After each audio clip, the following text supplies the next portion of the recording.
Hi hello నమస్తే. నేను మీ కట్టా Karthik. Anchor Shyamala social మీడియాలో బెట్టింగ్ యాప్‌లు ప్రమోట్ చేస్తున్నారన్న విషయం మీద 11 మంది సెలబ్రిటీల మీద హైదరాబాద్ పంజాగుట్ట పోలీస్ స్టేషన్‌లో కేసులు నమోదైతే అందులో యాంకర్ శ్యామల పేరుంది.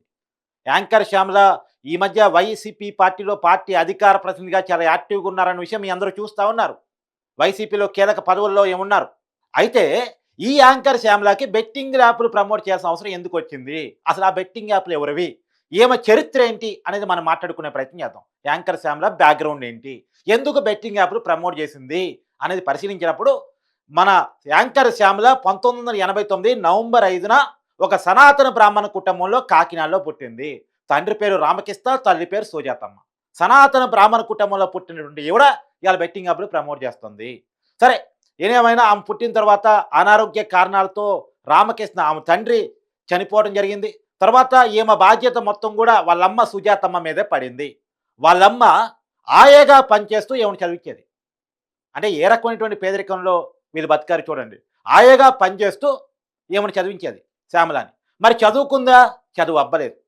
చదువుకోను, నేను నాటకాలు చేస్తాను, నేను డాన్సులు చేస్తాను, నాకు సినిమాల్లో ఇంట్రెస్ట్ ఉంది, సీరియల్‌లో ఇంట్రెస్ట్ ఉందని మారాన్ చేసేది. అయినా సరే గద్దించి చదివించాలని ప్రయత్నం వాళ్ళమ్మ చేసింది. కానీ 10వ తరగతి ఫెయిలు. 10వ తరగతి ఫెయిల్ అయిన తర్వాత ఇక చదువు అబ్బదు అని ఒక క్లారిటీకి వచ్చినటువంటి వాళ్ళమ్మ ఇక తప్పని పరిస్థితుల్లో ఈ శ్యామల మొండికేయటం ఫలితంగా హైదరాబాద్ తీసుకొచ్చి హైదరాబాద్‌లో నివాసం ఉండి హైదరాబాద్‌లో ఆమె పని చేసుకుంటూ ఈ శ్యామలాని సీరియల్ ఆడిషన్స్ కోసం పంపించింది. మొదట్లో అవకాశాలు దక్కలే. తర్వాత దూరదర్శన్‌లో ఒక దాంట్లో అవకాశం దక్కింది. దక్కిన తర్వాత అక్కడ ఆ సీరియల్ మేనేజర్‌గా ఉన్నటువంటి గున్నం గంగరాజ్‌తో పరిచయం పెంచుకొని తర్వాత సీరియల్ క్యారెక్టర్స్ పొందడం స్టార్ట్ చేసింది. 'లయ' సీరియల్‌లో క్యారెక్టర్ ఆర్టిస్ట్‌గా గున్నం గంగరాజ్ ద్వారా అక్కడ మేనేజర్‌గా పనిచేస్తున్న వ్యక్తి ద్వారా సీరియల్ ఆర్టిస్ట్‌గా వన్ బై వన్ సీరియల్స్ చేసుకోవడం స్టార్ట్ చేసింది. అన్నీ నెగెటివ్ క్యారెక్టర్సే. ఇప్పుడు నిజ జీవితంలో ఆమె నెగెటివ్ క్యారెక్టర్స్ ఏ రకంగా పోషిస్తుందని చర్చ జరుగుతా ఉందో, ఏ రకంగా బెట్టింగ్ యాప్‌లు ప్రమోట్ చేస్తుందని కేసు నమోదైందో, సీరియల్స్‌లో కూడా మొట్టమొదటిగా పోషించిందంతా కూడా నెగెటివ్ క్యారెక్టర్సే. నెగెటివ్ క్యారెక్టర్స్ చేస్తున్న రోజుల్లోనే అదే నెగెటివ్ క్యారెక్టర్ చేస్తున్నటువంటి నరసింహారెడ్డితోటి పరిచయం పెంచుకొని ప్రేమలో పడింది. 18 ఏళ్లకే శ్యామల ప్రేమలో పడింది. 18 ఏళ్ళకి ప్రపోజ్ చేసింది. పెళ్లి చేసుకుందామని అతనితో చెప్పింది. వాళ్ళ అమ్మతో కూడా నేను పలానా వ్యక్తిని ప్రేమించాను అని చెప్పింది. మన సనాతన బ్రాహ్మణ కుటుంబంలో పుట్ట వేరే కులానికి చెందిన వ్యక్తిని పెళ్లి ఎందుకు చేసుకోవాలి? మన బంధువుల అబ్బాయి ఉన్నాడు. చిన్నప్పుడే మనం అనుకున్నాం. అతన్ని మాత్రమే నువ్వు పెళ్లి చేసుకోవాలి అని చెప్పేసి వాళ్ళ అమ్మ చెప్పింది. లేదు లేదు, నేను ప్రేమించిన వాడితోనే నేను పెళ్లి చేసుకుంటాను అని చెప్పేసి మొండికేసింది యాంకర్ శ్యామల. తర్వాత వాళ్ళమ్మ ఇక చదువు విషయంలో నా మాట వినలేదు. ప్రేమ విషయంలో నా మాట వినలేదు. ఈవెన్ పెళ్లి కూడా తనంతట తానే చేసుకుంటానంటుంది. ఇక నా పాత్ర ఏంటి? నేనేంటి? అని చెప్పేసి వాళ్ళమ్మ యాంకర్ శ్యామలను వదిలేసి కాశీ వెళ్ళిపోయింది. కాశీలో ఉంది. అంటే అమ్మను కూడా యాంకర్ శ్యామల వదిలేసింది. చదువును వదిలేసింది. తర్వాత అమ్మను వదిలేసింది. సో, నరసింహారెడ్డితోటి సరే ఆమెకు ప్రేమించే హక్కుంది. ప్రేమించింది, పెళ్లి చేసుకుంది. ఇంటర్ కాస్ట్ పెళ్లి చేసుకుంది. తర్వాత వీళ్ళిద్దరూ 2017లో ఒక బాబుకి జన్మనిచ్చినట్టు మనకున్నటువంటి సమాచారం. సరే, వాళ్ళిద్దరికి కలిసి ఒక బాబు పుట్టాడు. అయితే సినిమాల కోసం వెతుకుతున్న క్రమంలో భార్యకి, భర్తకి కూడా కొన్ని గ్యాప్‌లొచ్చాయంటే సరే మనకు అది అవసరం లేదు. సరే, వాళ్ళిద్దరూ ఇప్పటికీ బాగానే ఉన్నారు కాబట్టి మనం ఆ మాట నమ్మాల్సినటువంటి అవసరం లేదు. 2014లో 'లోక్యం' సినిమాలో నటించింది. తర్వాత అనేక సినిమాల్లో నటించింది. తర్వాత 'బిగ్ బాస్'లోకెళ్ళింది. 'బిగ్ బాస్'లో కొంత ఫేమ్ సంపాదించుకుంది. సో, 'బిగ్ బాస్'లోకెళ్ళింది. సినిమాల్లో నటించింది. సీరియల్స్‌లో నటించింది. స్టేజ్ షోలు చేసింది.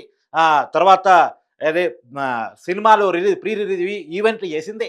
ఇన్ని చేసి ఎంతో కొంత సంపాదించుకుంది. ఎంత అనేది మనకు తెలీదు గానీ సంపాదించుకుంది. బాగానే వెల్ సెటిల్డ్ పరిస్థితిలో ఉంది. అయితే ఇక్కడ రాజకీయాల్లోకి రావాల్సిన ఎందుకు అవసరం వచ్చింది అంటే, ఈ నరసింహారెడ్డికి సింధూరారెడ్డితో పరిచయం ఏర్పడింది. ఎవరు? ఈమె భర్తకి సింధూరారెడ్డి అని ఇంకొక మహిళతో పరిచయం ఏర్పడింది. ఆ పరిచయంలో అతనేం చేశాడు, నాకు గండిపేటలో 4 ఎకరాల ల్యాండ్ ఉంది. అక్కడ షాపింగ్ మాల్ గాని కట్టిస్తే పెద్ద ఎత్తున లాభాలొస్తాయని చెప్పి సింధూరారెడ్డికి నరసింహారెడ్డి చెప్పాడు. భర్త చెప్పాడు. ఆ నరసింహారెడ్డిని నమ్మి ఆమె రూ. 1,00,00,000 ఒకసారి 80,00,000 దఫాలుగా ఇచ్చింది. దఫాలుగా ఇస్తే ఆ డబ్బులు ఎనకేసుకున్నారు. షాపింగ్ మాల్ ఏం కట్టలే. అదేదో షాపింగ్ మాల్ కట్టట్లేదని సింధూరారెడ్డిని నిలదీస్తే రౌడీలతో బెదిరించే ప్రయత్నం చేశాడు. తర్వాత 2021లో ఆమె కేసు నమోదు చేసింది సింధూరారెడ్డి. అప్పుడు ఏపీలో అధికారంలో ఉన్నటువంటి వైసీపీతో లింక్ కుదిరింది. ఆ సెటిల్మెంట్ కోసం వైసీపీ పార్టీని శ్యామల అప్రోచ్ అయ్యారు. తన భర్త మీద కేసు నమోదవుతున్న సమయంలో తన భర్త అరెస్ట్ అవుతాడు అనుకున్న సమయంలో, తమ కుటుంబం ఇబ్బందుల్లో పడుతుంది అనుకుంటున్న సమయంలో వైసీపీ తీర్థం పుచ్చుకుంది శ్యామల. వైసీపీతో అప్పుడు లింక్ ఏర్పడింది. సో, ఒక తప్పును తప్పించుకోవడానికి రాజకీయాల్లోకొచ్చారు 2021 తర్వాత. సరే, రాజకీయాల్లోకొచ్చిన తర్వాత, ప్రజా జీవితంలోకొచ్చిన తర్వాత ఎంత కరెక్ట్‌గా ఉండాలి? అంతకుముందు ఏం తప్పులు చేశారు? ఏ రకంగా వ్యవహరించారు? ఇయన్నీ పక్కన పెట్టేస్తే, ఒక్కసారి పొలిటికల్ లైఫ్‌లోకొచ్చిన తర్వాత, ప్రజా జీవితంలోకొచ్చిన తర్వాత, ప్రజలకు నీతులు చెప్పడం స్టార్ట్ చేసిన తర్వాత, ఒక పద్ధతిగా ఉండటం స్టార్ట్ చేయాలి. బెట్టింగ్ యాప్‌లో ప్రమోషన్ ఏంది? డబ్బులు లేని ఆవిడ కాదు గదా! ఇందాక నేను చెప్పాను సీరియల్స్‌లో నటించింది. దాదాపు పదుల సంఖ్యలో సీరియల్‌లో నటించింది. సినిమాల్లో నటించింది. 'ఎవడు' సినిమా, 'లోక్యం' సినిమా, ఇంకా సినిమా పేర్లు నాకు ఐడియా లేదు. మీరు కింద కామెంట్ చేయండి. తర్వాత 'బిగ్ బాస్'కెళ్ళింది. 'బిగ్ బాస్'లో కూడా డబ్బులిచ్చారు. మరి ఇన్ని చేసిన తర్వాత కూడా ఇంకా బెట్టింగ్ యాప్‌లు ప్రమోట్ చేయాల్సిన అవసరం ఎందుకొచ్చింది? ఇప్పుడు సోషల్ మీడియాలో చర్చ నడుస్తా ఉంది. జగన్మోహన్ రెడ్డికి సంబంధించిన బెట్టింగ్ యాప్‌లే ప్రమోట్ చేశారా యాంకర్ శ్యామల అని. మనకు తెలవకుండా కామెంట్ చేయడం కాబట్టి నేను అంత లోతులోకి వెళ్ళట్లేదు గానీ, జగన్మోహన్ రెడ్డి గారికి బెట్టింగ్ యాప్‌లు ఉన్నాయా? లండన్ నుంచి బెట్టింగ్ యాప్‌లు నడిపించారా? ఈ ఈ చర్చ నడుస్తోంది. ఎందుకంటే జగన్మోహన్ రెడ్డి గారికి మద్యం షాపులున్నాయని ఆ మద్యాన్నే మొన్న ఆంధ్రప్రదేశ్‌లో అమ్మిచ్చారని చెప్పేసి చర్చ నడుస్తున్న క్రమంలో, ఆ మద్యం కుంభకోణం ఆంధ్రప్రదేశ్‌లో ఇయాల కేసుగా మారినటువంటి పరిస్థితిలో ఆయనకి బెట్టింగ్ యాప్‌లు గూడా ఉన్నాయని చెప్పే చర్చ కూడా నడుస్తా ఉంది. ఈ బెట్టింగ్ యాప్‌ల ద్వారా మన దేశం యొక్క డబ్బును పరాయి దేశాలకు పంపిస్తా ఉన్నారు.